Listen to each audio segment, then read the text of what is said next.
Welcome to Performance Tutor. Friends, I Devendra Sharma welcome you all to at Performance Tutor. In this video lecture, we will discuss about non-cooperation movement.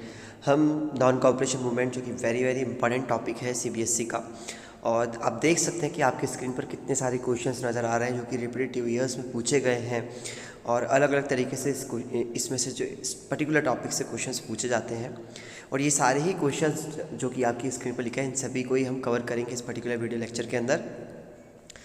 ये video थोड़ा सा lengthy होने वाला है क्योंकि topic थोड़ा बड़ा है और अच्छे से समझना पड़ेगा, इतने सारे क्वेश्चंस को भी कवर करना है हमें। तो यहाँ पर लिखा हुआ है, सबसे पहले सभी क्वेश्चंस को मैं पढ़ देता हूँ ताकि आपको क्लियरिटी हो जाए कि हम कैसे इसका आंसर देखने वाले हैं। पहले तो हम लिखेंगे कि what were the reasons for the launching of the non cooperation movement. Reasons क्या थे कि जिसके कारण नॉन कॉपरेशन मूवमेंट को लॉन्च किया गया। गांधी जी का क्या आइडिया था हिंद स्वराज से रिलेटेड। गांधी जी का क्या आइडिया था नॉन कॉपरेशन से रिलेटेड, क्यों हमें नॉन कॉपरेशन मूवमेंट लॉन्च करना चाहिए, इसके पीछे गांधी जी की क्या राय थी, इसको हम देखेंगे। Why did non-cooperation movement how did non-cooperation movement unfold and who participated in it। किस तरीके से जो है नॉन कॉपरेशन मूवमेंट होता है कंट्री के अंदर और कौन कौन लोग इसके अंदर पार्टिसिपेट करते हैं, वो सभी सोशल ग्रुप्स के बारे में हम पढ़ेंगे। क्लियर है ना। ना how did non cooperation movement become a mass movement. इतना बड़ा मूवमेंट कैसे बनता है, क्या कंडीशंस होती हैं जिसके कारण नॉन कॉपरेशन मूवमेंट फेल हो जाता है इन टाउन्स। हम देखेंगे अवध के अंदर किस तरीके से जो पीजेंट्स ने पार्टिसिपेट करा इन नॉन कॉपरेशन मूवमेंट। हम ट्राइबल एरियाज़ में भी देखेंगे, हम प्लांटेशन वर्कर्स को भी देखेंगे किस तरीके से उन्होंने नॉन कॉपरेशन मूवमेंट को के अंदर पार्टिसिपेट करा। एंड फाइनली हम देखेंगे कि किस तरीके से गांधी जी जो है कॉल ऑफ कर लेते हैं नॉन कॉपरेशन मूवमेंट को, क्या कंडीशंस होती हैं, वो सभी हम कवर करेंगे। आगे जाने से पहले यदि हमको नॉन कॉपरेशन मूवमेंट को अच्छी तरीके से समझना है तो सबसे पहले हमको दो सेशन के बारे में डिस्कस करना पड़ेगा। फर्स्ट है Calcutta session, second one is Nagpur session. ठीक है, दोनों से ही हो सकता है कि 2 मार्क्स के क्वेश्चन डायरेक्टली पूछ लिया जाए आपसे, इसलिए इनको भी इंडिविजुअली समझिएगा। पहले मैं बताता हूँ कलकत्ता सेशन जो कि सितंबर 1920 में होता है। ठीक है, इसके अंदर क्या बात रखी जाती है, गांधी जी सबसे पहली बार जो है कन्विंस करते हैं अदर लीडर्स को। ठीक है, सबसे पहले इनिशिएटिव रखते हैं एक तरीके से नॉन कॉपरेशन मूवमेंट का कि हमें नॉन कॉपरेशन मूवमेंट्स जो है लॉन्च करना चाहिए इंडिया के अंदर, और हमें उसके अंदर खिलाफत जो इशू है, खिलाफत मूवमेंट जो है उसको भी ऐड कर खिलाफत और स्वराज दोनों की बात को रखकर एक तरीके से एक मूवमेंट लॉन्च करना चाहिए, that is non cooperation movement. तो गांधी जी जो कल सेशन होता है कलकत्ता का इन सितंबर 1920, उसमें ये बात रखते हैं। फाइनली नागपुर सेशन जो कि होता है कांग्रेस का, जो कि 1920 में होता है नागपुर सेशन। ठीक है, दिसंबर 1920 में यहाँ पर फाइनली जो है नॉन कॉपरेशन मूवमेंट को जो है अडॉप्ट किया जाता है, और यहीं से शुरुआत होती है नॉन कॉपरेशन मूवमेंट की नागपुर सेशन से। ठीक है, तो ये तो हो गया आगे। अब हम देखेंगे कि गांधी जी का क्या आइडिया था about the non cooperation movement, कि हमें नॉन कॉपरेशन मूवमेंट इंडिया में क्यों शुरू करना चाहिए। गांधी जी अपनी बुक हिंद स्वराज में, जो कि उन्होंने 1909 में पब्लिश की थी, इस बुक में वो कहते हैं ही believe that British rule was establish in India. India के अंदर ब्रिटिश रूल इस्टेब्लिश हुआ है क्योंकि हमने उनके साथ कॉपरेशन किया है, क्योंकि उनको इंडियंस का कॉपरेशन मिला है, और वो इसलिए है क्योंकि हम उनको कॉपरेट कर रहे हैं। और यदि हम उनको रिफ्यूज़ कर दें, यदि हम हमारा जो कॉपरेशन है ब्रिटिश रूल के साथ उसको कॉपरेट करना बंद कर दें, तो 1 साल नहीं लगेगा ब्रिटिशर्स जो है इंडिया को छोड़कर चले जाएंगे। मतलब हम कॉपरेट कर रहे हैं उनके साथ, इसलिए वो यहाँ पर हैं, और हम जिस दिन ये कॉपरेट करना बंद कर देंगे ब्रिटिशर्स के साथ, तो 1 साल नहीं लगेगा कि ब्रिटिशर्स यहाँ से चले जाएंगे और हमको जो है स्वराज मिल जाएगा। तो हम ये जो कॉपरेशन कर रहे हैं, अब किस तरीके से कर रहे थे हम कॉपरेट, कि उनके स्कूल्स में हम जा रहे हैं, उनके गुड्स को हम परचेज़ कर रहे हैं, है ना। तो इस तरीके की ये जो कॉपरेशन है, इस कॉपरेशन को हमको क्या करना चाहिए, उनके साथ नहीं करना चाहिए। और ये कॉपरेशन हम नहीं करेंगे तो 1 साल नहीं लगेगा कि ब्रिटिशर्स जो हैं इस देश को छोड़कर चले जाएंगे। ठीक है, तो यहाँ पर गांधी जी का ये आइडिया था, इसलिए गांधी जी बोलते थे कि हमको नॉन कॉपरेशन मूवमेंट जो है लॉन्च करना चाहिए। अब आगे क्या लिखा है कि हम देखते हैं अब नॉन कॉपरेशन मूवमेंट टाउन्स में कैसा होता है। ठीक है, देखिए नॉन कॉपरेशन मूवमेंट आप अलग अलग फ्रंट पे देखते हो। पहले हम बात करते हैं टाउन्स की। ठीक है, फिर आप देखेंगे किसमें कि जो आपका कंट्री साइड वाला एरिया है, कंट्री साइड में आप देखते हैं कहाँ पर विलेजेस में, और देखेंगे आप ट्राइबल एरिया में। ठीक है, और उसके बाद आप फिर पढ़ेंगे प्लांटेशन। तो इस तरीके से आप जो है नॉन कॉपरेशन मूवमेंट को अलग अलग जगह देखते हो। यदि मैं टाउन्स की बात करूँ तो टाउन्स के अंदर मिडिल क्लास जो लोग होते हैं पार्टिसिपेट करते हैं सिटीज़ के अंदर, ठीक है। लोग जो है बच्चे स्टूडेंट्स जो है स्कूल में जाना बंद कर देते हैं, कॉलेजों में जाना बंद कर देते हैं, बॉयकॉट करते हैं, एक तरीके से बहिष्कार करते हैं, ठीक है। हेड मास्टर्स टीचर्स रिज़ाइन कर देते हैं अपनी पोस्ट से, लॉयर्स जो है लीगल प्रैक्टिसेस के लिए नहीं जाते हैं, फॉरेन गुड्स का बॉयकॉट किया जाता है, ठीक है। जो फॉरेन क्लोथ्स हैं उनको जला दिया जाता है, उनको नहीं खरीदा जाता है। जो लिक्विड शॉप्स हैं, ठीक है, जो शॉप्स हैं जहाँ पर पेय पदार्थ बिकते हैं उनको पिकेट किया जाता है। पिकेटिंग का मतलब जो है कि मतलब शॉप तो खुली हुई है पर वहाँ तक लोगों को जाने नहीं दिया जा रहा, उनको वहाँ तक जाने ना देना, दैट इज़ पिकेटिंग। तो जो लिक्विड शॉप्स का पिकेट किया गया। हम टाउन्स की बात कर रहे हैं, ठीक है, टाउन्स में किस तरीके से मूवमेंट चलता है, ठीक है। और काउंसिल इलेक्शंस जो कि होने वाले हैं उन काउंसिल इलेक्शंस का भी बॉयकॉट किया गया। अच्छा, आपके लिए क्वेश्चंस है, क्वेश्चन कुछ ये है कि बताइए कि कौन सा ऐसी जगह थी जहाँ पर काउंसिल इलेक्शंस को बॉयकॉट नहीं किया गया था, ऐसी तो कमेंट बॉक्स में आप लिख कर बताइएगा, ठीक है। नाउ अब हम देखते हैं कि नॉन कॉपरेशन मूवमेंट जो है फेल क्यों होता है कहाँ पर, टाउन्स में, सिटीज़ में। तो वो इसलिए होता है क्योंकि खादी बहुत एक्सपेंसिव होती है, हमारे पास कोई अल्टरनेटिव नहीं होता, ठीक है। मील में जो मील में जो कपड़ा बनकर आता है ब्रिटेन से, वो सस्ता होता है, वो थोड़ा सा चीप होता है, और खादी बहुत एक्सपेंसिव होती है। तो ज़्यादा समय तक जो है हम महंगी चीज़ें नहीं खरीद सकते थे, खादी बहुत महंगी थी, ठीक है। पुअर जो लोग थे वो खादी को अफोर्ड नहीं कर सकते थे, एक रीज़न ये है हमारा, ठीक है। हमारे पास कोई अल्टरनेटिव नहीं थे इंस्टीट्यूशंस के, जितना अच्छा पढ़ाई जो है इंस्टीट्यूशंस ब्रिटिश इंस्टीट्यूशंस में कराई जा रही थी उतने अच्छे हमारे यहाँ पर खुद के इंस्टीट्यूशंस नहीं थे। तो लोगों ने वापस जो है स्टूडेंट्स ने जो है स्कूल्स में जाना बंद कर दिया, ठीक है। और टीचर्स भी जो है वापस स्कूल्स में जाना शुरू कर देते हैं, क्लियर। लॉयर्स जो है वापस से कोर्ट्स में जाना शुरू कर देते हैं, क्योंकि ज़्यादा दिन तक कोई व्यक्ति जो है अपने काम से दूर नहीं रह सकता। तो ये कुछ रीजंस है जिसके कारण मूवमेंट जो है नॉन कॉपरेशन मूवमेंट टाउन्स में फेल होता है, ठीक है। हमने पहले पढ़ा किस तरीके से पार्टिसिपेट करा टाउन्स में, सिटीज़ में, और फिर हमने देखा किस तरीके से फेल हुआ नॉन कॉपरेशन मूवमेंट, ठीक है। नाउ अब हम बात करते हैं कंट्री साइड की। तो कंट्री साइड में पहले हम बात करेंगे विलेजेस की।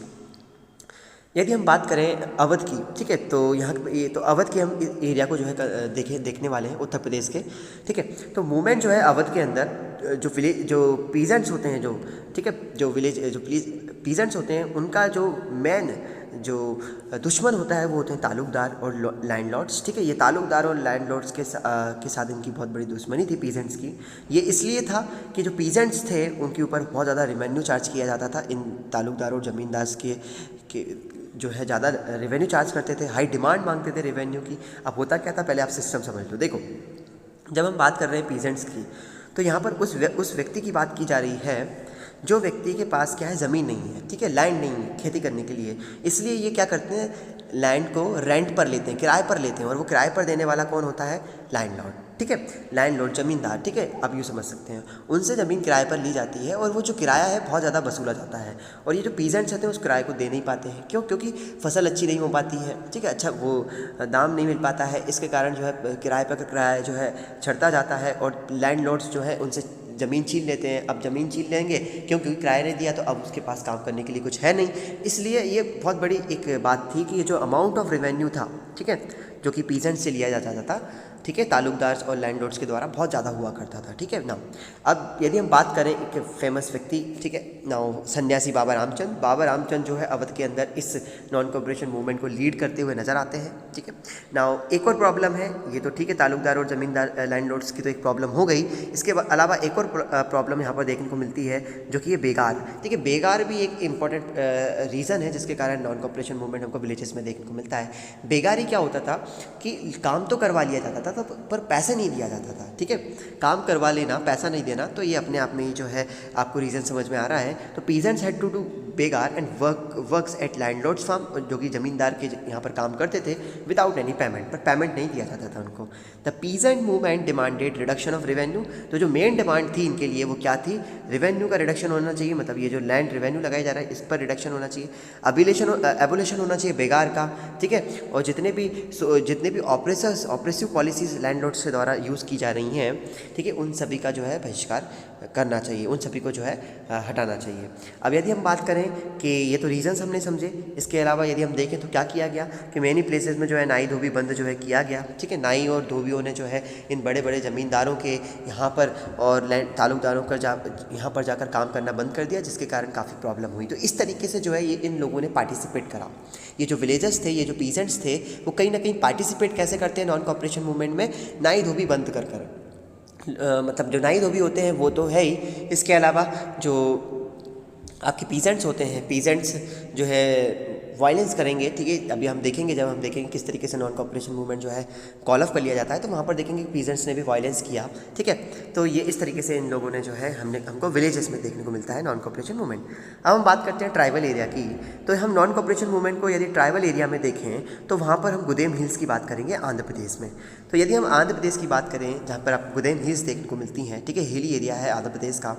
यहाँ पर जो ट्राइबल एरिया होता है, ये ट्राइबल्स लोग होते हैं, उनको कहीं ना कहीं इनके फॉरेस्ट में जो है जाने से की परमिशन नहीं होती है। इसलिए ये लोग क्या करते हैं, मिलिटेंट गुरिल्ला प्रैक्टिसेस शुरू कर देते हैं। इनकी जो लड़ाई होती है स्वराज से, इनका मतलब जो होता है वो यही होता है कि इनका जो राइट है फॉरेस्ट पर, उनका अधिकार उनको मिलना चाहिए। तो इसलिए ये लोग क्या करते हैं, गुरिल्ला मूवमेंट शुरू करते हैं अपने एरिया में ब्रिटिशर्स के अगेंस्ट में, ठीक है। गुरिल्ला मतलब छुपकर जो है वार करना। Britishers has closed a large area of the forest land and they also prevented the tribals to enter into it, ठीक है। तो रीज़न क्या था कि भैया ब्रिटिशर्स ने जो है क्लोज कर दिया था बहुत सारा फॉरेस्ट का एरिया, और प्रिवेंट किया जाता था, ट्राइबल्स को वहाँ पर एंटर करने के लिए नहीं दिया जाता था। ये एक रीज़न है, जिसके कारण ट्राइबल्स के अंदर बहुत ज़्यादा गुस्सा होता है। ट्राइबल जो है ब्रिटिशर्स के अगेंस्ट जाते हैं, गुरिल्ला मूवमेंट शुरू करते हैं, देखा है आपने, ठीक है। Now not only the livelihood was affected but the tribals so it was the attack on the traditional right. तो ट्राइबल्स को ये भी लगता है कि ये सिर्फ हमारी लाइवलीहुड पर ही, हमारे जीवन यापन पर ही अटैक नहीं है, बल्कि हमारे ट्रेडिशनल राइट पर भी अटैक है ये। क्योंकि अधिकार है, ट्राइबल्स का राइट है कि उनको फॉरेस्ट ही उनका घर होता है, और यदि उनको उनके घर में नहीं दिया जा रहा तो उनका जो राइट है, जो अधिकार है, उसको कहीं ना कहीं आप ब्रिटिशर्स क्या कर रहे हैं, छीन रहे हैं। तो ये एक बहुत बड़ा गुस्से का कारण था ट्राइबल्स के लिए।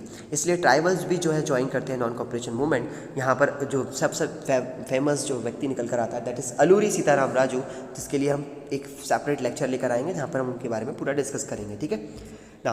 अब हम देखते हैं प्लांटेशन वर्कर्स। जो प्लांटेशन वर्कर्स है वो किस तरीके से जो है नॉन कॉपरेशन मूवमेंट के अंदर पार्टिसिपेट करते हैं। देखिए, इनका जो रीज़न सबसे पहले हम देखें तो वो था क्या, इनलैंड इमिग्रेशन एक्ट। ब्रिटिशर्स एक इनलैंड इमिग्रेशन एक्ट लेकर आए थे 1859 में। इस एक्ट के अंदर क्या था कि जो प्लांटेशन वर्कर्स हैं उनको उनकी जो फील्ड है उसको छोड़कर ये जो है विलेज की तरफ नहीं जा सकते, मतलब घर नहीं जा सकते। यदि घर पर जाना भी है तो परमिशन लेकर जाना पड़ेगा, ठीक है। एक तरीके से इनका जो राइट है, राइट टू मूव, ठीक है, वो फ्रीली मूव नहीं कर सकते थे एक ही एरिया में। मतलब मान लो कि आपको एक घर के अंदर बंद कर दिया जाए तो आपको कैसा लगेगा, घुटन होगी ना। तो इसलिए मतलब आपको बाहर नहीं घूमने दिया जाए, थोड़ी सी हवा नहीं लेने के लिए नहीं जान दिया जाए आपको बाहर, तो कितना बुरा लगेगा। सेम रीज़न यहीं पर है कि प्लांटेशन वर्कर्स को according to the inland immigration act बाहर जाने की परमिशन नहीं थी। तो plantation workers they are not allowed to leave the tea gardens without permission, they rarely give such permission. तो उन्हें परमिशन भी बहुत रेयरली मिलती थी, ठीक है ना। यदि हम नॉन कॉपरेशन मूवमेंट की बात करें तो जब इनको लगता है कि भैया देश के अंदर नॉन कॉपरेशन मूवमेंट चल रहा है, ठीक है, तो ये प्लांटेशन वर्कर्स सुनते हैं गांधी जी के बारे में कि गांधी जी जो है नॉन कॉपरेशन मूवमेंट चला रहे हैं, तो ये लगता है कि गांधी राज आने वाला है। इसलिए ये क्या करते हैं, अपनी फील्ड्स को छोड़कर अपने विलेजेस की तरफ भागने लगते हैं, ठीक है। जब ये भागते हैं तो बहुत सारे जो थाउजेंड्स ऑफ वर्कर्स होते हैं डिसओबेड द ऑनर्स, ठीक है, ऑनर की जो बात है उसको डिसओबे करते हैं, ठीक है। साथ ही साथ अपने प्लांटेशन फील्ड्स को छोड़कर और घर की तरफ भागने लगते हैं। हालांकि ये लोग घर नहीं पहुँच पाते हैं, क्योंकि जो ब्रिटिशर्स की पुलिस होती है वो इनको कैच कर लेती, पकड़ लेती है, और साथ ही साथ उनको जो है बीट भी किया जाता है। तो इस तरीके से देखा हमने कि प्लांटेशन वर्कर्स ने किस तरीके से पार्टिसिपेशन किया इन नॉन कॉपरेशन मूवमेंट। अब क्या रीजंस थे कि गांधी जी ने कॉल ऑफ करा नॉन कॉपरेशन मूवमेंट का, तो सबसे मेन रीज़न तो आपको यही देखने को मिलता है, वायलेंट। देखिए, गांधी जी कभी भी नहीं चाहते थे, गांधी जी का जो आइडिया था सत्याग्रह से वो यही था कि हमको नॉन वायलेंस तरीके से जो है क्या करना है, पार्टिसिपेट करना है। पर आप देखते हो कि मूवमेंट बहुत तरीके से वायलेंट होने लग जाता है। गांधी जी बिलीव करते थे पीसफुल अपोजिंग में ब्रिटिशर्स के, इसलिए भी रीज़न है कि वायलेशन, मतलब ये एक कारण है कि गांधी जी पीसफुल चाहते हैं पर वायलेंट हो चुका है, ठीक है। Gandhi ji believe that satyagraha needed to be properly trained before they would be ready for the mass struggle. तो गांधी जी को लगता था कि भैया सत्याग्रहीज को और ज़्यादा ज़रूरत है, इनको ट्रेंड किया जाए, ठीक है। क्यों? क्योंकि अभी अच्छे से इनको जो मेरा आइडिया है वो समझ में नहीं आया है, इसलिए गांधी जी कॉल ऑफ कर लेते हैं नॉन कॉपरेशन मूवमेंट को, ठीक है। गांधी जी को ये लगता है कि इन लोगों को अभी भी ये आइडिया समझ में नहीं आया है, इसलिए ये वायलेंस कर रहे हैं। तो मुझे कहीं ना कहीं ये सत्याग्रही को ये आइडिया और अच्छी तरीके से समझाना पड़ेगा। सत्याग्रही का मतलब क्या आता है, हमने हमारे लेक्चर्स में देखा है पहले। महात्मा गांधी ने कॉल ऑफ कर लिया है नॉन कॉपरेशन मूवमेंट को, जो कि चोरी चौरा इंसिडेंट कहा जाता है। ठीक है, चोरी चौरा इंसिडेंट, ठीक है, जो कि फरवरी 1922 में होता है। ठीक है, और इसी इंसिडेंट जब नॉन कॉपरेशन मूवमेंट को कॉल ऑफ किया जाता है, उसी को चोरी चौरा इंसिडेंट कहा जाता है। ठीक है, ठीक है नाउ, तो this is all about the non cooperation movement. ठीक है, कि हमने सभी जो है डायमेंशंस को कवर करा है। ठीक है, और जितने भी क्वेश्चंस हमने देखे हैं अभी स्टार्टिंग में इस वीडियो के, वहाँ पर सभी को जो है के आंसर्स इसके अंदर आपने देखने को मिलेंगे। यदि आपको वीडियो अच्छा लगा हो तो प्लीज़ चैनल को सब्सक्राइब करें, वीडियो को ज़्यादा से ज़्यादा लाइक करें, शेयर करें ज़्यादा से ज़्यादा। थैंक यू, धन्यवाद।